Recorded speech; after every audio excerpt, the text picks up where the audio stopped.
Hello student Barhampur तुम मैंने जदि बेस्ट जदि coaching centre plus two arts जदि चाहूच चलो पिले एमएस एकेडमी तुम मान बहुत किसी भल फैसिलिटी नहीं है देख पिले प्लस टू फर्स्ट ईयर और सेकेंड ईयर है पिला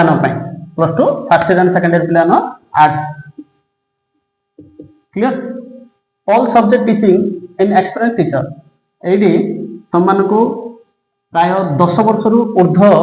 तुम मान सेवार एमएस एकेडमी सब तत्पर होगी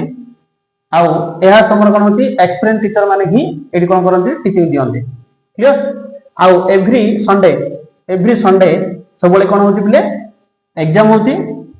ग्रुप डिस्कशन हो क्लियर तापर every week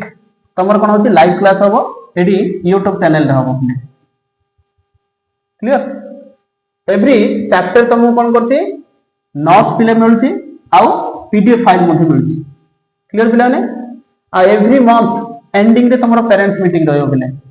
parents meeting MS academy रे जे this academy give me the new joining for सब बैग और टी शर्ट पिले ओके तुम मैंने जदि बरहमपुर रे जदि चाहूच जदि बेस्ट टू बेस्ट जदि कोचिंग सेंटर ताहले पिला माने 10 वर्ष रु ऊर्ध पिले तुम मानकर सेवारे एमएस एकेडमी रही आगु जय जगन्नाथ पिला भल लगे लाइक और शेयर करो।